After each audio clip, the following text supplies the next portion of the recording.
Hola, ¿qué tal? Bienvenidos a Charlando. El día de hoy, como siempre, me acompaña mi amiga y mi co-host, Aranza Sánchez Romeros. Ari, ¿qué tal? ¿Cómo estás?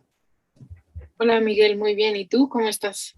Bien, bien, bien, feliz, porque bueno, hoy una semana más. Hoy tenemos un acomodo diferente en la programación habitual. Hoy salimos en jueves, porque bueno, normalmente salimos todos los martes, pero por el día, que fue el 8, el martes, y porque subimos un programa muy especial, una entrevista con una actriz porno, que fue algo. Fue una experiencia muy bonita porque tardé mucho en que se cuajara la charla y en poderla lograr, pero bueno, salió para este día, así que quisimos mover, acomodar por la planeación y mover los episodios, así que hoy salimos excepcionalmente en jueves y nos van a escuchar pues el próximo martes, vamos a estar muy prontos. Y también, quieras o no, esta fecha me trae un poco de melancolía el 8 porque justamente el primer capítulo de Letras Habladas hablamos del 8 de marzo, entonces sutilmente, técnicamente estamos llegando al año, no a los tantos episodios porque ha habido semanas donde no hemos publicado todas las semanas, ha habido dos, tres parones ahí forzados y en diciembre también hicimos un parón unas semanas, pero oficialmente, cronológicamente cumplimos un año, así que un proyecto que inició pues de una manera muy interesante y pensando innovar y haciendo cosas, pues cumplimos un año, porque fue ¿cómo lo llamamos? Fue la cruda, ¿no? ¿Qué fue? Algo de el rezago del 8M, ¿cómo fue? No, no, no. No me acuerdo, pero algo así como lo que quedó del 8 de marzo. Una cosa así, o sea, la Lo que idea el 8, es lo que el 8 de marzo nos dejó, ahora una por ahí, pero algo así. Sí. hablábamos del 8M, entonces, pues técnicamente cumplimos un año haciendo esto, así que pues muchísimas gracias a todos los que nos escuchan todas las semanas y pues hoy vamos a iniciar con un capítulo curioso, interesante, peculiar, en donde debo de reconocer, Ari va a ser la experta en esta ocasión, porque yo no le sé mucho esas ondas, pero bueno, nos vamos a lucir con qué hay. No íbamos a hablar del tarot un poco y de algunas ideas, rondas o preguntas, pues sí, filosóficas, ¿no? Que nos pasaron por la mente respecto a ese tema. Así es, entonces vamos a la intro y comenzamos.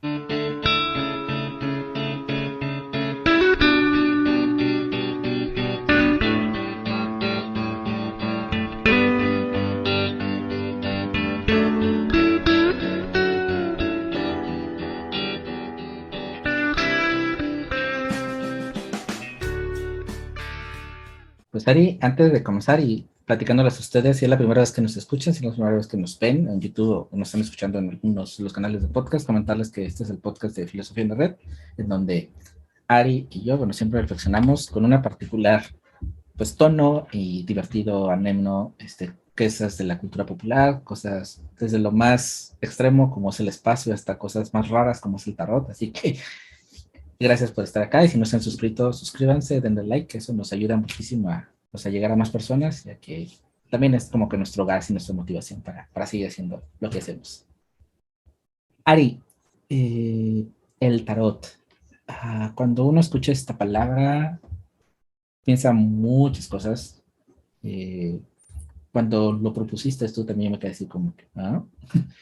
Porque no hay una parte, es en un buen plan, no, no vayan a cancelar aquí, no vayan a exorcizar aquí, a mandar a la hoguera, pero es como que estas partes, no sé si no racionales, pero estas partes que no entiendo, en cómo nos podemos refugiar en una carta, que vamos a hablar de estos prejuicios o en estas cartas, pero antes de eso, ¿qué vendría siendo el tarot? ¿Cómo lo defines tú? Yo en alguna ocasión llegué a escuchar una definición que me gustó mucho, que va a sonar súper fumada, pero a mí es la que como que más me hizo sentido y luego, bueno, aparte después de ya conocer el tarot en sí, porque a lo mejor puede sonar extraño para alguien que no tenga como ese acercamiento, pero o sea, hay muchas definiciones, ¿no? Quizás se le puede entender como una herramienta para conocer tu inconsciente o una herramienta para poder entenderte mejor a ti mismo. eh, pero a mí lo que más, la definición que más me ha hecho sentido es que es una entidad por el hecho de que muchas personas han puesto mucha energía y han puesto mucho esfuerzo y mucha luz en el tarot, ¿no? O sea, como que le han transmitido mucha energía. Entonces, Hay personas que para las cuales les es inconcebible decirle entidad. Entiendo por qué, digo, desde un punto de vista filosófico no tiene sentido, pero a mí es la definición que más me ha hecho como sentido hasta ahora. ¿Por qué desde el punto de vista, porque a lo mejor, bueno, si escuchamos o si no sabemos que Ari es filósofa, probablemente a lo mejor alguien que diga, bueno, Ari le hace el tarot, le gusta lo que sea, pues a lo mejor lo podemos entender o comprender o como que, ok. Pero a lo mejor si me metes primero, la filósofa Aranza le hace el tarot, esto puede ser como un choque en donde como la lógica se transpone con la no lógica o con lo místico, con lo mágico. ¿Cómo podemos compaginar estas dos cosas? ¿Cómo podríamos sí, fusionarlas de alguna manera? ¿Cómo funciona? Creo que, o sea, bueno, yo lo entiendo, bueno, ahora y también un poco como lo que le platicaba un poquito a Miguel, ¿no? Antes de entrar, pero yo soy una persona muy escéptica, o sea, sé que pareciera un poco que no, pero era lo que le decía, ¿no? O sea, más bien puede que, o sea, yo no sé si es perfil de filósofo o de filósofas que muchas veces los hemos platicado aquí, incluso en el podcast, pero cuando llega algo o sea, que una persona te quiera transmitir una ideología o lo que sea, siempre es como de, ok, pero ¿por qué? ¿No? Y siempre está esta actitud de cuestionar. Entonces, yo por eso, o sea, en ese sentido me considero escéptica, pero no escéptica en un sentido quizás como muy radical de decir, no creo en esto, y entonces ya no voy a dejar que me hables más y a ver cómo le haces para convencerme. No, sino más bien, si tú me dices algo que a lo mejor no me hace mucho sentido en el momento, no es como que ya me genere repele y entonces ya no te quiera escuchar, sino más bien creo que me genera el doble de curiosidad. No sé si sea algo, o sea, como justo un poco desatado por la filosofía o qué, pero yo lo veo así, ¿no? Y creo que, o sea, bueno, ahorita también estaría, me refiero a que mucha gente cree que o sea, que está un poco peleado como la filosofía con la mística y entiendo por qué, porque digamos que la filosofía es como un pensamiento que de alguna manera en la universidad nos los enseñan como súper lógico, súper racional, y es cierto, ¿no? O sea, al final, o sea, uno se lee a Descartes o uno se lee a Spinoza y ve su tratado básicamente hecho como si estuviera hablando de un tratado matemático y dice, claro, pues sí, ¿no? Pero, yo la verdad es que creo que depende mucho de perspectivas, pero yo veo que la filosofía está muy influenciada también, por lo menos en sus inicios, con la mística, ¿no? Y esto ya sé que puede ser como, o sea, como que puede sonar un poco extraño, e incluso en el contexto no sé, como de la filosofía académica puede sonar muy polémico, pero si pues nos vamos a los inicios de la filosofía, pues encontramos tan solo Platón, ¿no? O sea, que hacía sus viajes a Egipto y que estaba como muy en cercanía, ahora ya lo sabemos, antes no, ¿no? Pero estaba como muy en cercanía con este movimiento esotérico que estaba surgiendo en, en, en Egipto, ¿no? Bueno, en Mesopotamia incluso, o en Medio Oriente. Y entonces así hay muchas similitudes, pero vemos cómo cuando lo trasladamos, digamos, a Occidente, cambian radicalmente las cosas, ¿no? Digo, tan solo vayámonos a la parte en donde Platón hablaba del alma, ¿no? Y que decía que nosotros como seres humanos tenemos alma y cuerpo, que cuando el cuerpo moría el alma subsistía y que después pasaba un tiempo ahí como flotando por ahí por la tierra y luego otra vez se metía en un cuerpo, adquiría forma de algún cuerpo o de algún insecto según como te hubieras portado en esa vida. Creo que desde ahí, pues en primer lugar ahí hay mucha influencia de Egipto, ¿no? Y recordemos que Egipto pues también fue fuente de, de lo que nosotros conocemos como magia esotérica, ¿no? O lo que conocemos más coloquialmente con ese término, porque pues es como mucho más profundo. Pero yo veo esa conexión, o sea, en realidad yo pienso que quizás ahorita no es tan evidente, pero los inicios de la filosofía sí están muy marcados por eso, ¿no? Mucho tinte de misticismo quizás, pero también creo que quizás la palabra místico se ha usado ya como más en un sentido peyorativo. Obviamente, pues yo no me refiero a ese sentido, ¿no? O sea, me refiero al sentido místico despojado de prejuicios y despojado de todas estas ideas que tenemos de que lo lógico es lo bueno, lo más deseable, cuando en realidad pues no lo sabemos, ¿no? Ese es como el primer acercamiento que yo veo de la filosofía con la mística. En realidad yo no los veo muy separados, es decir, sí estamos hablando de cosas distintas, pero yo no veo que sean contrapuestas o que quiera decir que una anule a la otra, sino más bien todo lo contrario, una surgió y también la otra surgió, digamos, a la par, se juntaron y después ya fuimos perdiendo un poco la línea de qué era filosofía y qué era mística, y luego ya empezamos a desarrollar, bueno, la filosofía evidentemente agarró otro camino, la mística podemos decir para algunas personas, ¿no? Que se disipó, que ya no existía, pero pues es totalmente falso. Pero no sé si tú veas cómo está, o sea, cómo ves esta contraposición, pues. Antes de que se me pase, porque incluso lo noté, cuando hablabas de Descartes, como que muy lógico, muy todo, yo pensaba en cómo se ponía a aventar gatos para ver si, bueno, tenían esa relación con el ser humano. Dije, bueno, como que de lógico también, como que quizá no es tan lógico, pero bueno, bueno, ese es el dato curioso de Descartes. Ese y otras, bueno, y haciendo el comercial, ese y otras curiosidades sobre gatos y filósofos lo pueden encontrar en Filosofía Felina. Es un texto, bueno, de John Gray, que está en el catálogo de Bookmate. Y bueno, salió una reseña hace poquito y quizá por eso traigo el dato tan fresco. La filosofía, coincido contigo que inició de una forma mística, en esta forma de secretos. El misticismo se puede entender como esta parte de, como este club de Toby privado, como este club cerradito. Eso era lo místico, y en donde uno entraba ahí a que le revelaran las cosas. ¿Y qué era revelar? Revelarse en el sentido estricto de la palabra es como quitar el velo, ¿no? Quitar como que esta parte sorprendente y dejarte como que con lo presente, ¿no? Ya sea desde un plano religioso, en donde te encuentres con la deidad, o con otro plano más filosófico, que es encontrarte en la verdad o lo que aparentemente era la verdad. La filosofía en sus orígenes también no era la intención que tiene ahora, o sea, no nació con la idea de ser una academia en ese sentido, de fundar papers, de sacar tratados o lo que sea, con los griegos y en estos inicios, era más una forma de vida, era encontrar, darle una respuesta a lo que había en los mitos, darle una respuesta a estos dioses que te ataban, que tenían estos complejos humanos, en donde pues se peleaban, discutían, donde había tanta magia, tanta misticismo también en los dioses del Olimpo. Y la filosofía es esta respuesta de darle un sentido, no lógico, no un sentido estricto, sino un sentido más propio a la vida, encontrarle una razón. Entonces la filosofía era, por eso quizás se nos queda luego la palabra de cuál es tu filosofía de vida, no, o esto es la filosofía, porque incluso cuando lo dices, muchas personas entienden que no se estás hablando a que te estés agarrando a nicho o algo, sino realmente cuál es como que tu corriente de vida.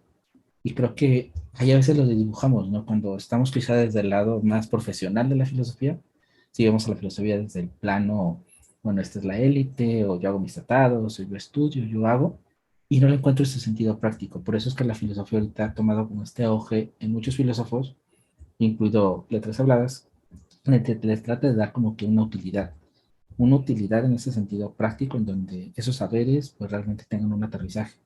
Y creo que ahí viene como que cómo se origina. Eh, Algo que me llama a mí la atención en todo esto, pero antes de profundizar más en el tarot, y en esto Ari ya nos adelantó un poco más o menos como que esto de Egipto y toda esta situación, eh, me comentaba Ari al inicio, antes de comenzar a grabar, que hubo un momento de la historia en donde el tarot se ligaba un poquito con el psicoanálisis, con la reflexión psíquica, y quisiera que nos profundizara un poco Ari en la historia del tarot. Cómo surge más o menos lo que sabía de historia. Y quizá cuando hace esta bifurcación, en donde ya el tarot se queda más como en el lado mágico o místico o sobrenatural, y cuando se separa de lo que eran estos tratados psicológicos, o esta palabra que me encantó que dijiste tú, que era la herramienta para conocer el inconsciente. Bueno, en realidad, o sea, no es como, es que es raro.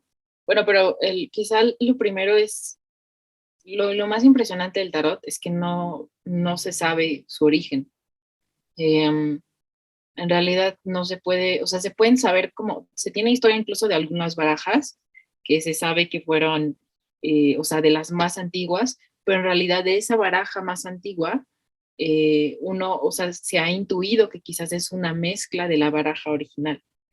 Entonces, lo que sí se sabe es que se utilizaba entre la burguesía italiana como un juego y causaba mucha fascinación porque justo las personas que lo jugaban, porque en ese momento era un juego, ¿no? No era como, no se veía como herramienta ni nada, pues en ese momento estamos hablando de mucho antes de la modernidad, o sea, mucho antes del psicoanálisis, entonces tampoco había la idea del inconsciente y mucho menos la idea del sujeto, ¿no?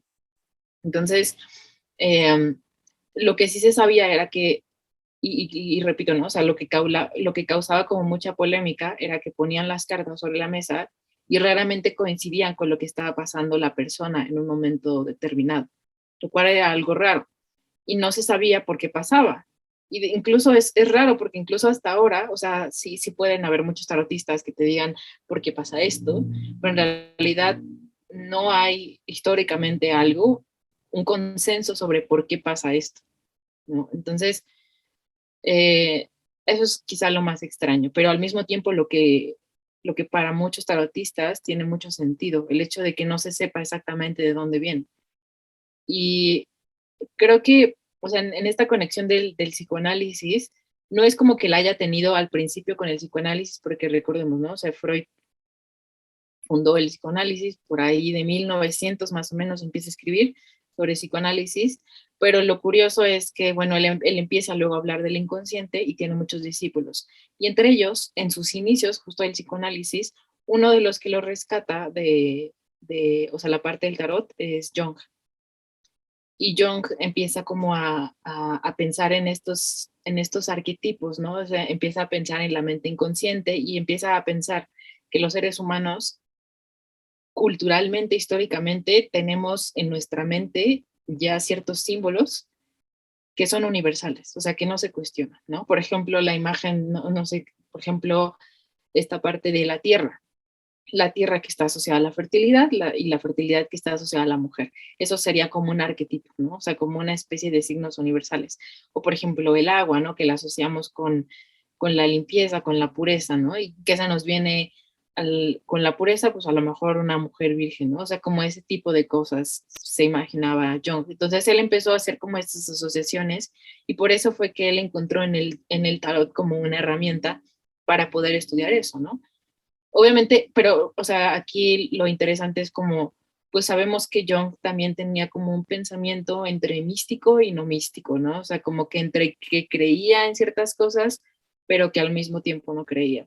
Entonces, más bien es como un destello en la historia del psicoanálisis, ¿no? Un destello que muchas psicoanalistas incluso han dicho que es como un error, el hecho de que Jung haya tomado el tarot y lo haya usado porque de alguna manera creen que le restó como cierta importancia o le restó cierta autoridad al psicoanálisis, pero creo que lejos de eso nutrió mucho eh, el psicoanálisis en sí, porque el psicoanálisis está basado mucho en estas imágenes universales, en este colectivo inconsciente, entonces creo que más bien ese es el punto que podemos encontrar del tarot con el psicoanálisis, ¿no? Que quizás se podrían ligar. Obviamente ahorita ya no está esa conexión porque obviamente el psicoanálisis fue evolucionando muchísimo más. Surgieron como muchas escuelas y ya no es lo que era antes. Que hablas de arquetipos, y yo lo que me quedo pensando con ellos es la parte cultural, porque obviamente quizá, bueno, si hay algunos ciertos arquetipos que coinciden quizá con los occidentales o con los latinos, pero universalizarlos creo que se me hace algo más ambicioso y algo más complejo, porque al final del día, culturalmente, a lo mejor para un oriental no es lo mismo la tierra, el agua o el fuego, no sé, que para nosotros occidentales. Creo que, ¿cómo podremos entender esto de los arquetipos o cómo realmente se universalizan ellos? ¿Se puede? O sea, ¿realmente se logra? Yo pienso que sí, aunque la verdad es que soy um, un poco, todavía siento que hay cosas que no encajan, ¿no? O sea, porque evidentemente, o sea, por ejemplo, aquí en Latinoamérica es muy diferente la imagen que tenemos, por ejemplo, de la madre a la imagen que tienen en Occidente. Lo hemos hablado aquí también como varias veces, ¿no? O sea, el hecho de que aquí en Latinoamérica, por lo menos aquí en México, hay una ambivalencia entre lo que debemos sentir por la madre o no, y en Occidente es totalmente distinto, ¿no? Entonces, eh, obviamente tiene sus detalles, pero el psicoanálisis, por ejemplo, yo lo veo mucho desde ese punto porque pues desde la perspectiva que quizás más estoy familiarizada, pero sé que sí hay algo ahí interesante a estudiar. Pero, por ejemplo, una idea en la que lo podemos pensar y en la que lo pensó Jung es que básicamente el tarot está compuesto por, o sea, son 78 cartas, 22 se les llaman como los arcanos mayores y 56 son los arcanos menores. De los 22, primero los arcanos mayores son los arquetipos. Es decir, ¿cuáles serían los arquetipos? Son cartas que están numeradas, o sea, están en números romanos y que van del 0 al 22 y tienen un nombre específico. Entonces, la primera carta es el loco, luego la siguiente carta es el mago, y así, ¿no? O sea, encontramos personajes como la sacerdotisa, eh, como el rey, ¿qué más? La muerte, o sea, encontramos, sí, la muerte, por ejemplo, la fortuna, el deseo, es decir, encontramos como, esos serían como los arquetipos un poco, ¿no? Pero lo interesante quizás sería que inicia con una carta que se llama el loco. Y yo lo entendía en el sentido de, el tarot es una especie de mapa que está dividido en esas 22 cartas y él le va a llamar el viaje del héroe, que también es algo interesante porque muchas personas, sobre todo escritores, han tomado ese referente para crear historias. Siempre hablamos como de personas en la literatura que tienen que hacer este viaje del héroe, ¿no? De tener un personaje principal que va atravesando distintos obstáculos, que llega a un punto o a un nudo en donde tiene que solucionar un conflicto y después llega al final. Bueno, eso está tomado del tarot. Entonces, ¿cómo podemos entender esto como de forma más simple? Es que eh, el viaje del héroe en el tarot ilustra básicamente los momentos por los que todos pasamos en algún momento. Es decir, todos en algún momento nos encontramos como el loco que no tiene un punto de partida, que no sabe exactamente hacia dónde va. Luego otro momento en donde pasamos de ser el loco, por ejemplo, al mago, que es una persona mucho más evolucionada, por así decirlo, pero que tiene más conocimientos, que tiene más sabiduría. Luego pasamos, por ejemplo, a la papisa, ¿no? O a la sacerdotisa, que es una persona, o bueno, una mujer que ilustrada en la carta del tarot como muy sabia, muy intuitiva, ¿no? Pero que también tiene quizás como su lado más, o sea, ambos lados, masculino y femenino equilibrados, pero quizá un poco más la papisa del lado masculino. Es decir, todos estos arquetipos, o sea, todo esto de la muerte, la papisa, el mago, etcétera, los proponía Jung, por ejemplo, como figuras que todos encarnamos en algún momento de nuestra vida. Entonces, es decir, claro que la madre puede significar alguna cultura y algo distinto, por ejemplo, en la nuestra. Pero siempre, o sea, él lo que defendía era como que sí hay ciertos rasgos que nosotros no podemos negar que existan en general o que la mayoría de las personas asociamos. Entonces él decía que lo interesante era ver que operaba nuestro inconsciente un poco con estas simbolizaciones, ¿no? Apoyándose de estas simbolizaciones. Eh, y te digo, o sea, quizá yo no creo un poco como que sea tal cual así. Creo que tiene sus matices, o sea, creo que sí funciona en general, pero creo que obviamente no podemos universalizar un arquetipo. Creo que sí sería algo muy ambicioso, ¿no? Entonces, y creo que puede generar un sesgo universalizarlo, ¿no? Pero entiendo cuál es la función del arquetipo, ¿no? Y cuál es la función que defiende en el tarot, que es un poco entender ese inconsciente con el que hemos operado durante siglos, porque al final pensemos en esto, pensemoslo en el ejemplo de las familias. Por ejemplo, yo sé que hay distintos tipos de familias, pero digamos que desde la antigüedad, y obviamente esto estoy hablando de Occidente un poco, ¿no? Estoy hablando de Occidente únicamente. Y obviamente un poco de Latinoamérica, porque recordemos que pues tenemos como latinoamericanos cierta influencia. Pero, por ejemplo, desde los griegos había una noción de lo que era la familia y de cómo debía estar conformada una familia, ¿no? Eh, Era un hombre, una mujer, hijos y quizá alguien que ayudaba, que en ese momento eran como esclavos, ¿no? Y entonces, obviamente, esa forma de pensar o esa estructuración de cómo funcionaba la familia funcionó durante muchísimo tiempo y fue perpetuado durante siglos. Entonces, eso lo que dice Jung es, de alguna manera formó un precedente en el inconsciente de las personas o en el inconsciente colectivo. Entonces, cuando alguien dice familia, por muy, no sé, apegados al 2020, 2021, 2022 que estemos, se nos viene cierta imagen o entendemos a lo que se refiere, ¿no? Entonces, creo que en ese sentido sí es funcional y sí es útil. Obviamente tiene sus matices, pero creo que ha funcionado. O sea, que ha funcionado por lo menos, no puedo decir ahorita, o sea, como en el tarot, porque no sé en su totalidad cómo funcionen tal cual, pero sí sé que de donde los han tomado, por ejemplo, del psicoanálisis, ha funcionado y funciona todavía en la técnica.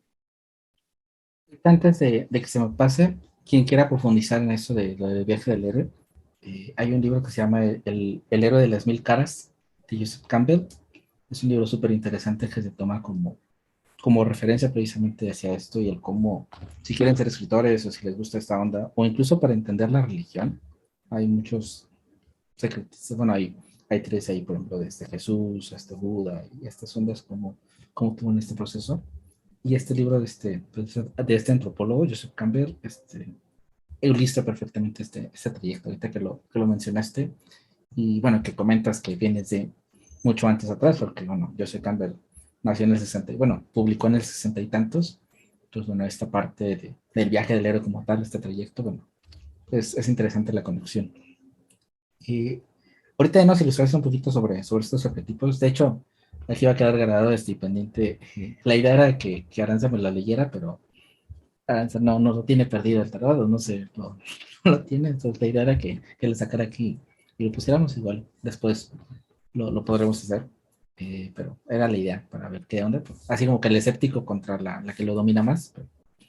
Eh, y aprovechando esta tónica, cuando escuchamos tarot, cuando escuchamos magia en general en este contexto, porque el tarot se incrusta en lo que es magia, en lo que es cosas sobrenatural, en esa situación como que se entiende desde esa perspectiva, nos llegan muchos prejuicios, nos llega, no sé, el de que son charlatanes o el de que pues realmente pues no es útil eso, es pues pura perborancia, no sé, cuando tú te acercaste ahí, eh, ¿cuáles fueron esos prejuicios con los que te topaste? ¿Cómo fue y dijiste, bueno, me voy a meter a esto, pero ¿qué había en la mente de la filósofa Ari o de la inquisidora Ari que estaba ahí como que a lo mejor no te podía checar?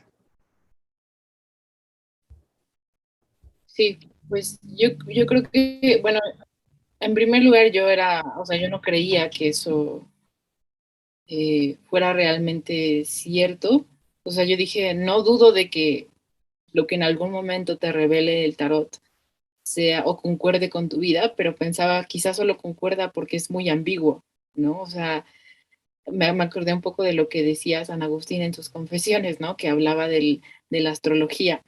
Y él decía que justo concordaba con el perfil de la persona, con la personalidad de la persona, porque era muy ambiguo y entonces si tú le preguntabas a cualquier persona sobre, por ejemplo, cómo son los Virgo y tú les dabas ciertas características lo suficientemente ambiguas, podías convencer a alguien de que realmente creyera en la astrología.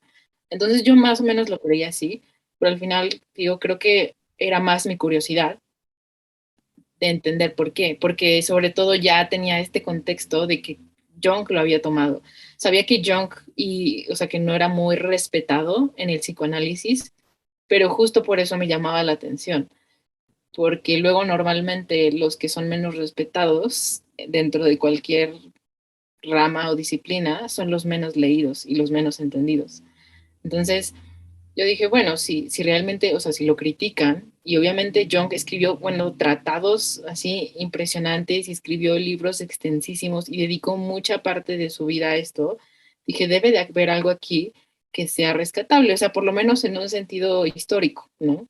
¿De dónde viene esto? ¿O por qué tanta gente cree en esto? O incluso como fenómeno psicológico, si les gusta, ¿no? O sea, si no, este, si no creen en lo absoluto en esto, ¿no? Entonces, yo me acerqué con, o sea, con este escepticismo y entonces me di cuenta de que era interesante, o sea, mucho a nivel histórico, porque te encuentras con esta sabiduría que viene desde hace muchísimos siglos, que no se sabe de dónde viene, que también es como que lo que genera quizás un poco de más misterio, y a lo mejor eso es lo que hizo también un poco que yo me interesara más por esto.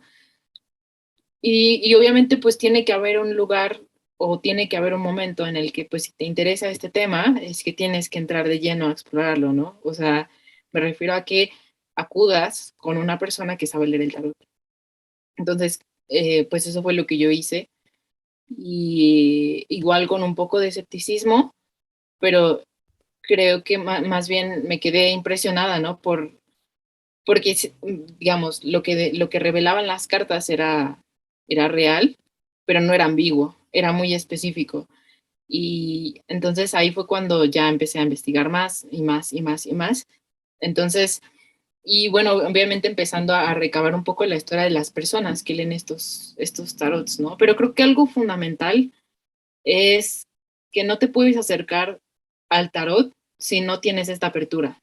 O sea, yo tenía muy claro que si quería empezar a ver como el camino del tarot, o sea, empezar a comprenderlo en su totalidad, o creía o no creía, ¿no? O sea, es decir, o tenía esta apertura de decir, voy a entenderlo, voy a tratar de tener esa mente abierta, o entonces mejor no me meto, porque entonces nada más estoy perdiendo mi tiempo, ¿no?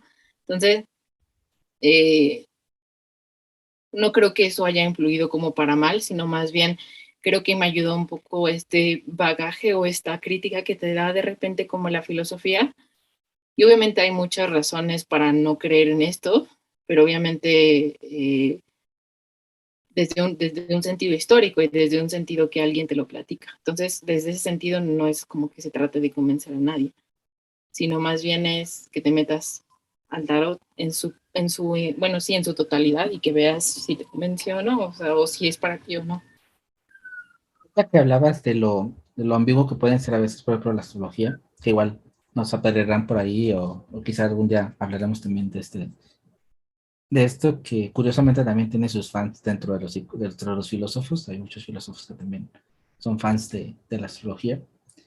Y algo que platicábamos con Ari, que platicaba con Ari antes de entrar a grabar, era como, bueno, uno recibe estos mensajes, ¿no? Y tienes pues, estos datos muy concretos. Pero hay un fenómeno, no nos pregunten cuál, o no me pregunten cuál, porque realmente no recuerdo el nombre técnico, pero está comprobado que, no sé, si por ejemplo un día se te da por investigar, no sé, la Segunda Guerra Mundial y te pones a estudiar de nazis y lo que sea, a los pocos días, unos días, no sé, de repente empiezas a ver muchos bochos por la calle, muchos, bueno, Beatles, para los europeos, los bochos es como que el término más mexicano, o empiezas a tener estos contactos con marcas, lo que sabes que tienen una relación con el gobierno nazi, o empiezas a escuchar sobre Alemania, sobre Hitler, como que empiezas a ver espectaculares, cosas así como la paranoia que nos pasa en Internet de que buscamos algo y a los pocos días todo en Internet está rodeado de eso que buscamos, pero en el mundo real y en donde no hay una conexión realmente tecnológica, en donde son cosas muy concretas, muy tangibles, que tú empiezas así como que, bueno, yo estaba pensando esto, yo estaba reflexionando sobre esto y de repente empiezo a notar mucho de esto. Y es en estos como el ver lo que uno quiere ver o el dejarse influenciar por lo que uno está haciendo, ¿no crees que pueda tener una parte de esto, no solo el tarot, sino cualquier este tipo de ramificaciones en donde quizá sea el que estés tan metido ahí que llegue un momento en donde sin quererlo pudieras diluir como la línea de lo que es, no que no es real o no real, sino de lo que es místico a lo que es lógico? Igual, aquí estamos jugando yo soy el escéptico, ella es la creyente, entonces, pues va por ahí las preguntas, pero en ese sentido, ¿cómo ves ahí? ¿Cómo se diluye esta línea o no se diluye?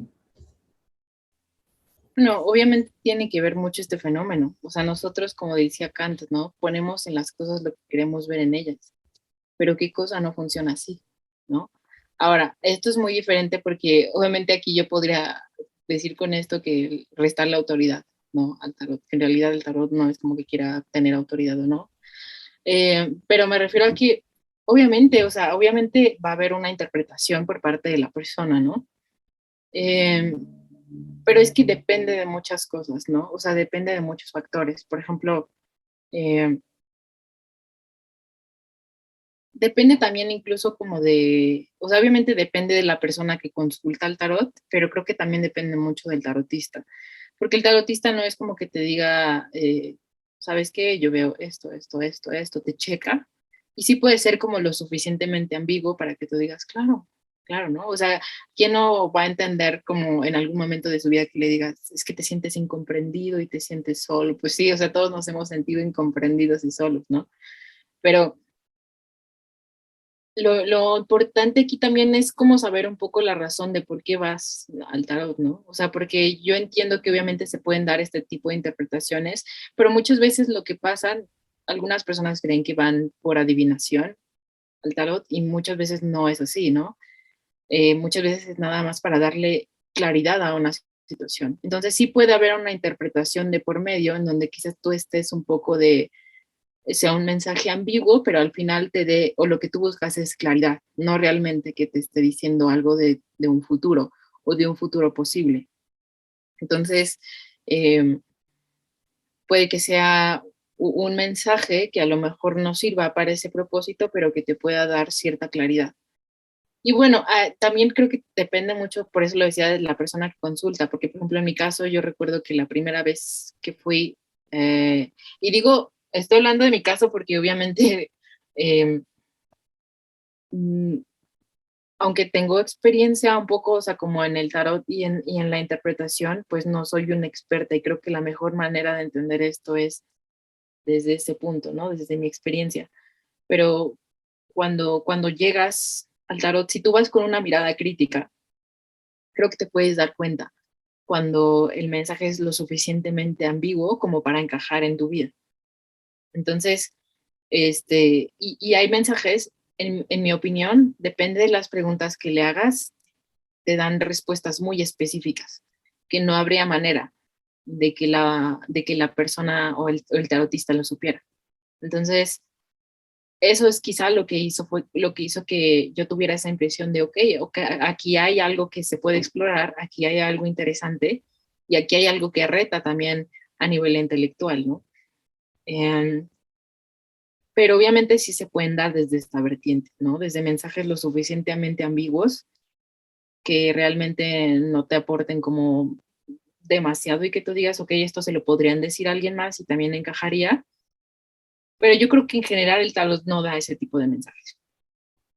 O sea, salvo que sea una persona o un tarotista que a lo mejor no tenga mucha experiencia o algún tarotista que en realidad no esté siendo como, um, no sé cómo decirlo, pero, o sea, como de un, de una persona que se haga pasar por un tarotista, pero en realidad quizá no ha llegado a ese punto o no lo sea, ¿no? Como tú decías, hay muchos charlatanes como en muchos lugares o en muchas profesiones y obviamente pues aquí no es la excepción. Ujú. Ahorita que hablas de eso, de personas que se pueden hacer pasar, voy a tratar, lo prometo, lo estoy grabando y lo prometo que en los comentarios lo voy a poner. Si no, ahí no lo recuerden.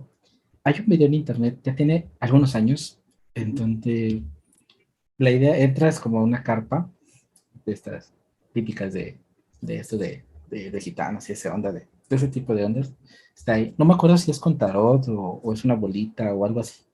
Pero total, pues una persona, se sienta frente a la persona que le va a adivinar y él empieza a decir cosas sobre la persona. La dinámica es y la historia de este video es que fue algo real que se hizo en un lugar, creo que en Londres, y las personas entraban personas random y bueno, se ponían así cara a cara y el adivinador les empezaba a decir cosas sobre ellos y te decía las cosas lo divertido del video es pues que empiezas a ver las caras de las personas de sabe esto de mí, sabe dónde estudié, sabe quiénes son mis amigos, sabe bla, bla, bla, bla, bla. Al final se revela el truco y es que bueno, detrás de esa carpa están varias personas con ordenadores checando redes sociales. Digo, esa es una historia de hace ya bastantes años, cuando empezaba este mundo de redes sociales y bueno, esto que ahora a todos les asusta, que es que el mundo les vigile, desde antes se cuestionaba. Y es bueno que adivinaban, porque bueno, con la cara, con los datos más biométricos que nos darles, podían investigar a la persona y le daban todo por un chicherito al adivinador. En ese intento de charlatanería, y bueno, ese es un comercial, bueno, fue una campaña que se hizo como para protegerte en redes sociales, pero usaron eso como medio, no sé, ahorita de los charlatanes me vino eso en idea. Voy a tratar de ponerlo ahí en los comentarios para tanto del podcast como en YouTube, para que ahí lo vayan a ver y se diviertan un ratito. Si no, hay que Aranza me jale las orejas y me regañe y se los pongo. Eh, hay una palabra que dijiste muy interesante, que era razones para creer o para no creer en el tarot. Quizá podemos por esto en esta parte de escepticismo. En las razones, tú los podrías acomodar quizá en las razones para creer y quizá en las razones para no creer, una misma cosa. Hablaba sobre claridad, que a lo mejor te puede dar claridad para, no sé, tomar decisiones o saber sobre tu vida o lo que sea.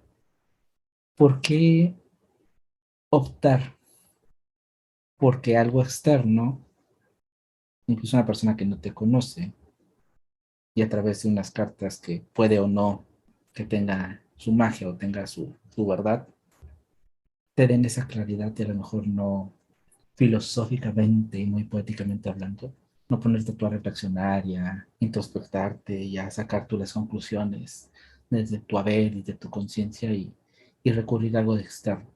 Yo lo vería como en el lado no, no creo porque a lo mejor mi inteligencia me puede dar para dejar esa claridad, porque llegaría a ser la claridad por medio del tarot. Es que ahí es como lo que me hizo como más sentido y digamos, el cambio de mentalidad en el tarot. El tarot no es algo externo. O sea, el tarot no funciona por el tarotista. Eh, el tarot funciona porque estás tú. Ajá. Entonces, hay historias de muchísimos tarotistas que incluso no tomaron clases, porque en realidad los tarotistas que sabemos no es como que tomaron un curso y se metieron a Creana y entonces ahí tomaban el curso de tarot o algo así, ¿no? O sea, pues no, sino el tarot nació así, como, o sea, como una interpretación previamente enseñada por una persona y por una persona y por una persona y se fue transmitiendo y se fue transmitiendo y se fue transmitiendo. Pero el tarot funciona porque hay una persona que pregunta, pero esa persona no es el tarotista, sino funciona porque, por ejemplo, imagínate que yo estoy aquí y supongamos que hicimos la actividad, ¿no? De esta de que yo sacara aquí las cartas y te lo hiciera. No funciona porque yo te esté preguntando cosas, ¿no? Ni funciona porque sean unos, o sea, porque en última instancia son como cartas de papel, sino funciona porque estás tú.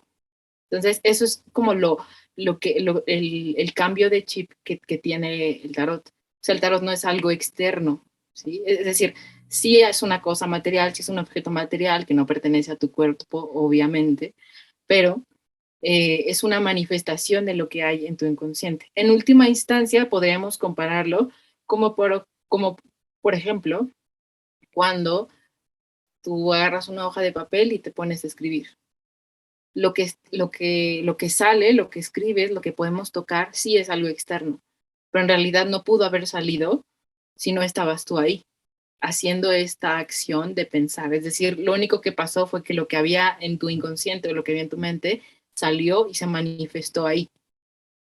Entonces, ese es como lo expresa y como lo entiende el tarot. En realidad no es como que sea o que estés consultando algo externo o algo que es ajeno completamente a ti, sino es lo que ya está en ti, lo que está en tu inconsciente, es como sale, así.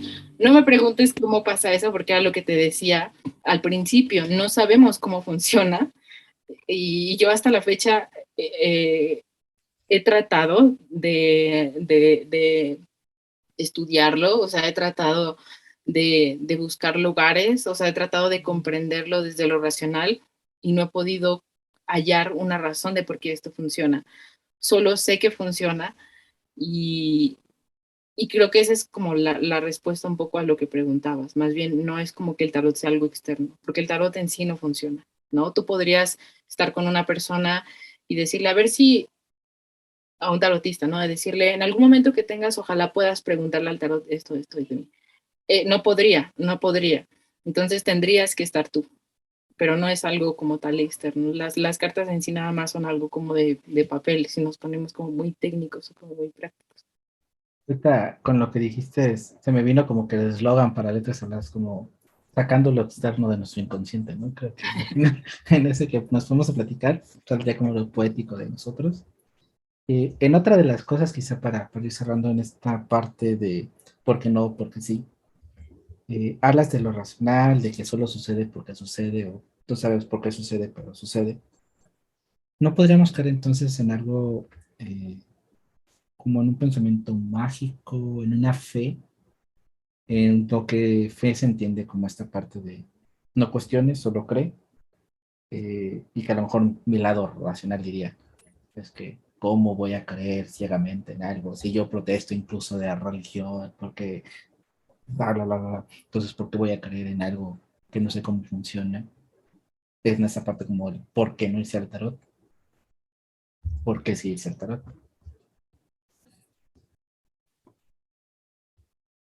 Bueno, yo creo que en primer lugar, o sea, lo que habría que entender es que yo pienso que estamos muy como enfocados a pensar que el pensamiento racional es lo máximo. Y creo que sí nos ha dado muchas cosas, o sea, al final estamos aquí tú y yo hablando por videollamada justo por esa razón, ¿no? Pero creo que también es nuestro talón de Aquiles. Entonces, si algo te puedes dar cuenta con la filosofía, y al mismo tiempo es irónico, porque la filosofía es como si te enseña a pensar de manera crítica, a pensar objetivamente, aunque yo no creo que eso sea posible, pero a pensar objetivamente, creo que al mismo tiempo es irónico que nosotros no cuestionemos esa racionalidad y esa objetividad, ¿no? Y entonces la damos por sentada y la damos como nuestro objeto de conocimiento. Pero al final nosotros cuestionando, por ejemplo, algo como las ciencias, que lo vemos como eh, lo más racional y objetivo del mundo, nos damos cuenta de que tiene muchas lagunas que nosotros todavía no hemos podido como solucionar o comprender. Entonces, creo que se trata más bien de una cuestión de, o sea, obviamente una cuestión personal, pero yo no creo que la racionalidad lo explique todo. Es más, creo que hasta ni siquiera tenemos nosotros como ese intelecto para comprenderlo todo. Creo que de repente vamos por la vida y vivimos muchas experiencias y solo captamos una parte y de lo que no podemos explicar se quedan como muchas cosas fuera. Entonces, y creo que incluso hasta nuestro cuerpo es como la misma limitante, ¿no? Entonces, yo no me atrevería a decir que el mundo, o sea, que el mundo se puede explicar solo con nuestra cabeza. Creo que hasta sería un poco narcisista, ¿no? Me pongo a pensar. Y obviamente se puede calificar esto como con pensamiento mágico y así, pero te digo, y concuerdo, o sea, yo diría que sí, o sea, yo diría que sí, totalmente, y que con esta cuestión de fe y con el pensamiento mágico, pero nuevamente, yo lo diría como más en el sentido, no en un sentido que le damos actualmente ahora como peyorativo, como de que eso le quita autoridad a las cosas. Yo no se lo daría así, sino más bien sería otra vertiente y otra forma de que nosotros hemos entendido el mundo, pero que muchas personas obviamente no, o sea, como que rechazan este tipo de, esta forma de pensar, porque obviamente no se puede tocar y no se puede palpar. Entonces, entiendo de dónde viene ese rechazo y es muy lógico, ¿sí? O sea, incluso para mí, luego, cuando me meto en estos temas, no me hace sentido y hay algunas cosas que digo, ¿cómo? O sea, porque la quieres entender nuevamente, ¿no? O sea, con tu mente, con esa comprensión lógica y objetiva.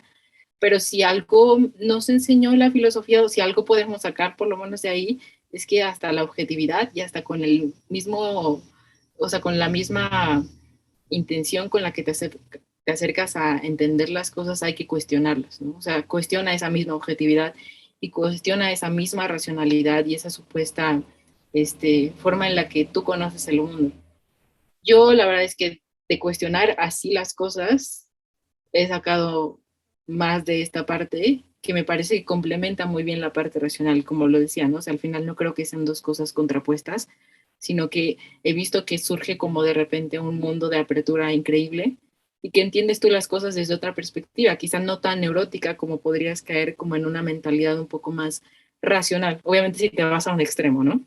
No quiero decir que todos los que somos filósofos o algo así estemos neuróticos o estemos como de repente como un poco condenados con nuestros pensamientos, ¿no? O sea, sí hay extremos, obviamente, y yo lo pondría como más en ese sentido. Me quedo con la parte que dices de la objetividad. Sin duda, no hay una objetividad, o sea, por más que no la quieran vender, que puedes acercarte a algo objetivamente, no lo hay siempre, ya sean prejuicios, ya sean incluso en creencias tuyas o lo que sea, o conocimientos previos, siempre va a haber algo que te va a hacer como que no ser objetivo, incluso cuando das una opinión, siempre va a haber algo de ti ahí, o sea, no hay como que una persona netamente objetiva, porque ¿qué es la objetividad? O sea, para empezar tendremos que definir qué será lo neutral, y pues lo neutral es muy complejo de entender porque no hay una neutralidad. Eh, en la parte de la apertura me parece interesante porque, bueno, al final del día, creo que no solo funciona para acercarse a esas cosas, como dices tú, sino también incluso para hacer filosofía, para hacer este pensamiento racional, porque si tú no te acercas con esta apertura, si tú no tienes pues, open mind a descubrir nuevas cosas, a aprender algo nuevo, a probar cosas diferentes, pues al final nos estancaríamos. ¿Cuántas reflexiones hay sobre muchos temas, sobre muchos tópicos, en donde obviamente te tienes que acercar con, con este, con esta apertura, este entendimiento de que, no sé, por ejemplo, temas como cosas tan polémicas como el aborto, como la pena de muerte, como la eutanasia, que tienen muchas aristas, no puedes entrar como que simplemente con tu postura a favor y en contra y casarte con ella. O a lo mejor sí casarte con ella, pero al momento de entablar este diálogo, de buscar esta interacción, entender que hay más voces y si te permites escucharlas, al final del día te vas a llevar algo. Quizá no cambies tu manera de pensar, pero al final del día aprendes cosas diferentes. Entonces, en el sentido, pues sí, es tener esta apertura, este diálogo con todo y pues ya sea por tarot o ya sea por un papel, que me siento interesante como lo diste, siempre reflexionar y siempre sacar lo que tenemos, ¿no? Al final del día, Ari y yo sacamos nuestros traumas aquí, pero pues, la mayoría de ustedes lo pueden hacer a través de un papel o de sacarse unas cartas, lo que sea, pero siempre como que sacarlo, ¿no? Al final del día también lo importante es externar lo que sentimos y eso les puede dar claridad. Y esperemos que esto les haya dado un poco de claridad en este tema que pues fue interesante. Muchas gracias, Ari, por esta apertura a compartirnos un poco, mucho, o más bien mucho de lo que sabes. Y les voy a empezar a hypear desde hoy, desde este episodio, pero no se pierdan el 2 de abril a las 19:30 de la Ciudad de México en directo. Voy a tener a esta chica sentada en la mesa de Insight. ¿Qué es Insight? Es unas entrevistas que hacemos a los autores de filosofía en la red. Aranza arranca este año, dentro de 2022, y van a conocer todo de Aranza. Así que lo que no saben de Aranza, los voy a entrevistar, así que váyanme mandando preguntas si me escuchan de qué le quisieran preguntar a Ari para aprovecharla y agarrarla de bajada, porque no le voy a decir nada, así que voy a entrar con total apertura a ver qué le preguntamos, así para que se empiecen a hypear y empiecen a estar atentos. Puede estar por YouTube, por Facebook Live y por Instagram Live. Vamos a estar y por Twitch, entonces para que estén atentos a conocer a Ari. Ahora sí va a ser un monólogo sobre Ari, así que para que conozcan todo sobre Aranza Sánchez Romero. Y gracias, Ari. Gracias a ti.